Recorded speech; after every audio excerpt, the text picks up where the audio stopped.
William K. Vanderbilt II was born into one of the richest dynasties America has ever known. Surrounded by splendor from birth, he grew up in some of the most extravagant homes ever built. But even gilded walls couldn't contain his restless spirit, because Willie had a passion that couldn't be inherited, a need for speed. Hi everyone, Ken here. Hit the subscribe button and let's explore this house. This video is brought to you in part by Victorian Society in America. More on them later. In 1878, William K. Vanderbilt II was born into the storied Vanderbilt family. He was the great-grandson of Commodore Cornelius Vanderbilt, the shrewd 19th century tycoon who built a railroad and shipping empire, and the grandson of William Henry Vanderbilt, who doubled the family fortune. Willie's father, William Sr., and his uncles were among the wealthiest men in America, ensuring that young Willie was born to a life of luxury. He grew up in a rarefied world of mansions, yachts, and European vacations, never far from the trappings of extreme wealth. As a child, he roamed the halls of palatial homes, his parents' Fifth Avenue mansion in Manhattan, the famed Petit Chateau of 660 Fifth Avenue, and their sprawling country estate on Long Island known as Idlehour, just to name a couple. Summers also took the family to Newport, Rhode Island. At Marble House, the celebrated Vanderbilt cottage built by Willie's mother Alva, young Willie witnessed Gilded Age opulence firsthand. Privilege was the air he breathed, and it set the stage for an extraordinary life. Despite, or perhaps because of his privileged upbringing, Willie developed a daring streak and a love for speed early on. Educated by private tutors at the elite St. Mark's School, he attended Harvard University briefly before leaving after 2 years. Formal education held less allure for him than the call of adventure. By his late teens and early 20s, he had embraced two passions that would define him: yachting and the emerging sport of automobiling. The Vanderbilts were known for their yachts, and Willie was no exception. He learned to sail on his father's vessels and became an accomplished yachtsman. If the sea was one playground, the open road was another. Willie was particularly fascinated with automobiles, a passion ignited in the 1890s when the automobile was a novel, thrilling invention. By 1898, barely 20 years old, he imported a French de Dion Bouton motor tricycle to New York, one of the earliest motor vehicles on American roads. In an era with few speed limits and fewer paved roads, Willie's need for speed made headlines and occasionally earned him the ire of law enforcement. But it was only the beginning of his automotive adventures. In 1899, at age 20, he embarked on another life-changing adventure: marriage. On March 26 of that year, he wed Virginia Graham Fair, a young San Francisco heiress known as Bertie. Virginia Fair was wealthy in her own right.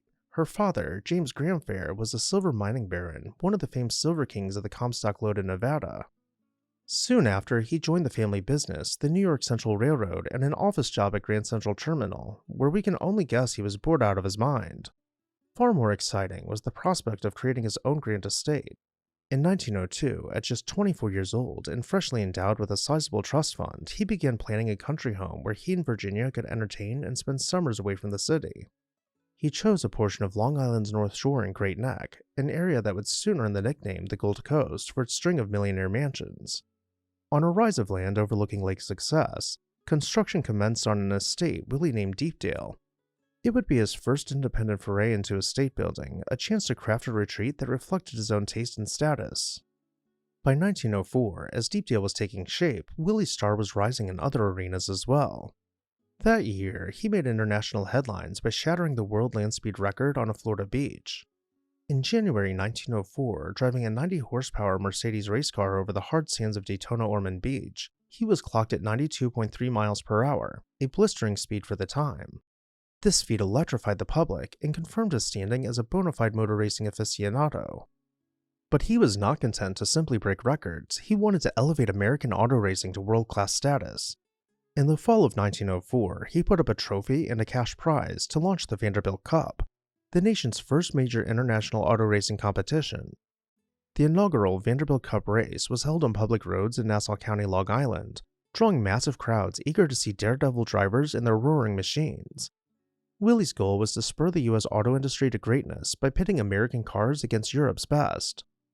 European cars won the early runnings of the Vanderbilt Cup, but an American driver finally claimed victory in 1908, fulfilling Willie's patriotic ambition. Through these races, Vanderbilt became a pioneering figure in motorsport, cementing his reputation with the need for speed. While speed made him famous in newspapers, it was inherited wealth and social standing that solidified his prominence. In 1905, seeking a proper New York City residence for a young magnate, he commissioned architects McKim, Mead, and White, with Stanford White as lead designer, to build a mansion at 666 Fifth Avenue in Manhattan. This new townhouse rose directly north of his parents' old petit chateau, keeping him in the fashionable orbit of Fifth Avenue. The final feather in his cap came in 1920 when his father passed away. Willie inherited an astounding fortune, swelling his already considerable wealth. Now one of the richest men in America, he had both the means and the mettle to leave a lasting mark on the world. He had risen from gilded birth to become a bold young leader of high society, with Deepdale as the splendid backdrop to his life's next chapter. Deepdale, the Long Island mansion of William K. Vanderbilt Jr., was as grand in design as the pedigree of its owner. The estate's main house was a Georgian Revival mansion clad in gleaming white clapboard and crowned with brick chimneys, a look of stately but understated elegance. For its design, Willie turned to one of the era's preeminent architects, Horace Trumbauer of Philadelphia. Trumbauer was famed for creating palaces for America's elite, and at Deepdale, Trumbauer delivered a house that was imposing, yet not ostentatious, with the symmetrical proportions and classical details of an American Georgian manor. Beyond the mansion's walls, the grounds of Deepdale were a personal playground and passion project. There were horse stables and carriage houses for equestrian pursuits, expansive formal gardens for afternoon strolls, glass-enclosed hothouses nurturing exotic plants, and even well-kept chicken coops to supply fresh eggs. A broad lawn stretched out for lawn tennis matches. Taking full advantage of the natural beauty of Lake Success, Willie K directed the creation of a series of small man-made lakes on the property, enhancing the picturesque landscape. Pretty much anything you could think of for a proper estate was built up on the grounds, and then some, including garden follies reminiscent of ancient ruins. But that's about enough of the grounds for now. Let's make our way back over to the main house and begin exploring the interior. But before we do, a quick word from today's sponsor, Victorian Society in America. Are you captivated by historic architecture? Want to explore, learn, and dive even deeper into the past? With the Victorian Society in America, you'll have the chance to travel to American cities and tour stunning 19th century buildings, pursue learning through internationally acclaimed summer programs in American cities and abroad, including Chicago, Newport, and London to name a few. Additionally, members will enjoy a free subscription to 19th Century, the semi-annual publication packed with articles on art, architecture, preservation awards, and book reviews. Visit the website below in the video description and become part of the Victorian Society in America today. Thank you, Victorian Society in America, for sponsoring this video. Now back to our tour. The interiors were appointed by the legendary decorator Joseph Devine, who filled the rooms with fine art and antiques, lending an air of old-world sophistication. In its heyday, Deepdale exuded comfortable luxury, the kind of place where Vanderbilt could host lavish summer parties without the house feeling like an overbearing castle. Deepdale's architectural story does not end with its initial construction. In the years after 1902, the estate evolved to suit changing needs and circumstances. Around the same time their 3 children were born, the Vanderbilts expanded the mansion to accommodate a growing family and grand-scale entertaining. Large wings were added to both ends of the house, extending its facade to an even more impressive length. These additions created new reception rooms and quarters, perhaps a nursery wing or extra guest suites, all seamlessly blended into Trumbauer's original design. The result was a sprawling residence fit for society gatherings, an estate that announced Vanderbilt wealth without needing to shout.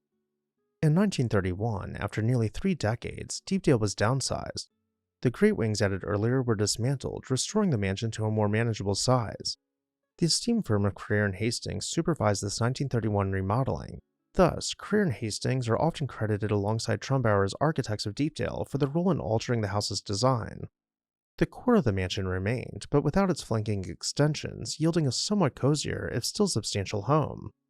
This unusual architectural trajectory, a mansion expanded in prosperity and pared down in leaner times, gives Deepdale a distinctive chapter in Gold Coast history. Back in 1910, Willie began building a new estate called Eagle's Nest in Centerport, Long Island. During Eagle's Nest construction, he removed several artifacts from Deepdale to install at the new estate. Among these were fabled items like antique columns from ancient Carthage and other garden statuary he had acquired, treasures that found a new home overlooking Northport Bay. This transfer of art ensured that a bit of Deepdale's grandeur lived on at Eagle's Nest. It was a very Vanderbilt move, treating art and architecture like chess pieces to be moved between mansions. By 1910, the very year he started diverting attention and artifacts to his new Eagle's Nest estate, Willie K was embarking on what one might call a second act. He had spent his first decade of the 1900s reveling in life as a young millionaire, building Deepdale, breaking speed records, and hosting wildly popular auto races. As the 1910s progressed, he focused more on sustained projects and personal growth. In 1907, concerned about the safety of racing on public roads after accidents at the Vanderbilt Cup races, he spearheaded the creation of the Long Island Motor Parkway, one of the nation's first modern paved highways. This ambitious private road, funded largely by Vanderbilt's fortune, was designed as a controlled access course to host races and to serve as a toll road for motorists. Meanwhile, after nearly a decade of marriage, rumblings of trouble began to surface in his union with Virginia Fair. By 1909, just 10 years in, Willie and Bertie had effectively separated. They lived increasingly separate lives, Willie often abroad or at Centerport, and Virginia dividing her time between New York and Europe. Virginia, who had inherited many millions from her late father, was independently wealthy and not financially dependent on her husband. Perhaps this made the eventual split easier, at least in practical terms. It was not until April 1927, however, that Virginia formally filed for divorce, finalizing the end of their 28-year marriage. Almost immediately afterward, Willie married again. In a simple civil ceremony at the Paris City Hall, he wed Rosamund Lancaster Warburton, a Philadelphia socialite and heir to the Wanamaker department store fortune. Tragedy struck in 1933 when he suffered the loss of his only son, William III, who died young, reportedly in an automobile accident, a cruel irony given Willie's own love of cars. This heartbreaking event spurred Vanderbilt to once again expand Eagle's Nest, perhaps as a way to channel his grief and honor his son's memory. 11 years later, in January 1944, at the age of 65, Willie passed away in New York City, succumbing to a lifelong heart ailment. He left behind an estate and trust that ensured his beloved Eagle's Nest would open to the public as a museum, which it did in 1950, remaining so to this day. Unfortunately, his Manhattan mansion had been demolished years earlier in 1928 as skyscrapers and businesses encroached on what had once been the exclusive neighborhood known as Millionaire's Row. But what happened to Deepdale? Around 1924 to 1926, Vanderbilt decided to transform a large portion of Deepdale's acreage into a private golf course.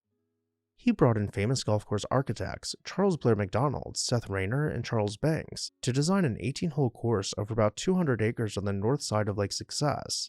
Thus was born the Deepdale Golf Club. In 1931, Deepdale was put on the market and the mansion's large service wings were removed to streamline the property for sale. A sales brochure from the early 1930s touted the estate's grandeur to potential buyers, and photographs from that brochure captured Deepdale after the Carew and Hastings alterations, looking every bit the elegant manner suitable for a magnate or movie star. Portions of the estate were gradually sold off for development in the post-World War II era. Through all these changes, one element of Deepdale remarkably endured: the mansion itself.